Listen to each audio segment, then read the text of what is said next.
most ordinary people in the street. They don't really understand budgets. They don't really understand billions of pounds. They don't really understand defence spending. What difference will any of this make? And is it just kind of window dressing to make it look like somebody's doing something? It'll make a huge difference. It'll make a huge difference to defence, but more importantly, it'll make a huge difference to UK manufacturing and supply industry into the defence sector in its widest possible means. So we hear this £75 billion. How is that going to be spent? Defence equipment and capability tends to be manufactured in the country that is spending the money. So this is UK money. It's going to be spent in the UK. It's going to create UK jobs. It's going to mean that defence industry is going to have to get more skilled workers. So there's going to be more training. It means that they're going to need more in their supply chain. It means that there's going to be more money going into local communities. So the local shops, those that, and people know me for my bacon roll posts, those that supply the bacon rolls, the workforce that's going into these industries, and they will all be paying tax back into the exchequer. So it's good for our economy, it's good for the country, and it sets us on a position where if we do get into a conflict situation, we can produce what the military need in the time frame that they need it. At the moment, we can't. Right.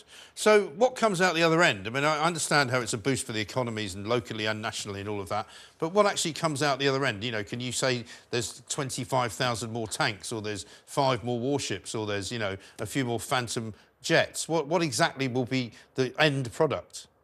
Well, that's being worked out at the moment. There's been an announcement today by the Army that they're buying the artillery variant of the Boxer wheeled armoured vehicle that they've got, and that will give the Army a capable artillery piece that can fire big heavy shells over a long range. And we're seeing in Ukraine that the war is very much an artillery war, so that's an enhanced capability.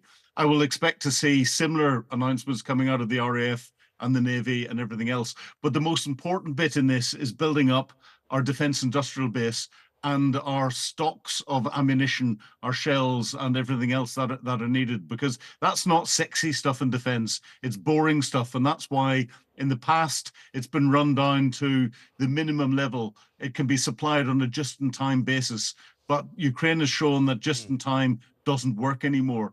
And it's not the sort of thing that ministers standing in front of big stocks of ammunition, it gives them good photograph opportunities, or senior officers standing in front of it with all their scrambled egg on their shoulders. It gives them a good photo opportunity, but it's what's needed to fight wars. So it's going to go on building our stocks up, getting some new kit, but building our defence industrial base up. So a lot of it's going to be invested in local communities. Right. But it was only a few short years ago, I remember talking to military specialists telling me that, you know, old-fashioned wars were never going to be the case anymore, that it was all going to be about cyber crime, and it was all going to be about drones, and it was all going to be about, you know, AI and all of that. And in fact, I remember an army recruitment advert that we played on this very station of a sort of cyborg almost, a guy that looked as if he was out of, you know, the Terminator movie, and you were sitting behind a desk controlling it.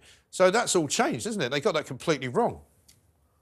They haven't got it completely wrong. There's a cyber element to it, and you're getting a cyborg element to it. So technology is really important, because, you know, our tech, you know, if we look at you know, the F-35 or that we have compared to the Russian equivalent that's in there, our technology is so advanced that we could probably use one aircraft against 8 or 9 Russian equivalents, and they will all not go home, and our aircraft will get home again.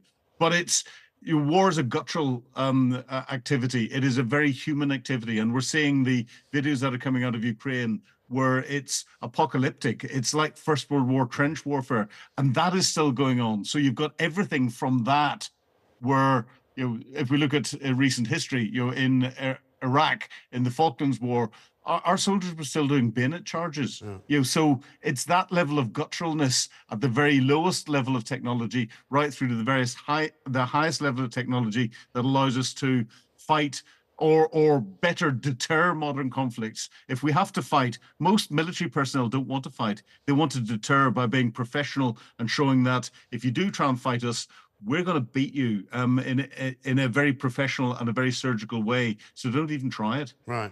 And what about the cost of all of the things that we're buying? Because there was a time when the US had a problem with this, and so did we. We were paying sort of 55 quid for a hammer that you could buy down at B&Q for 4 quid. Is that now over? Are we still paying over the odds for things?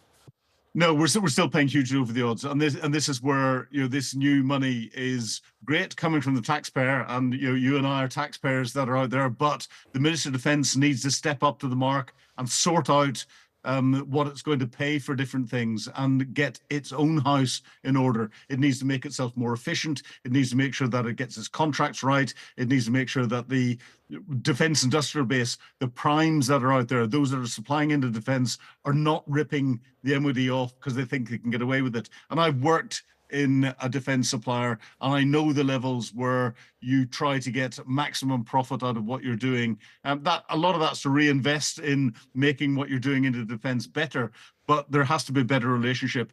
The taxpayer's not getting good value for money, and that's down to those in uniform and the civil servants that are backing them not actually caring as much as they should do about taxpayers' pounds. Interesting. Philip, thank you very much indeed. Good to talk to you. Philip Ingram there with the lowdown on the extra money that the Ministry of Defence is now going to get. I'm now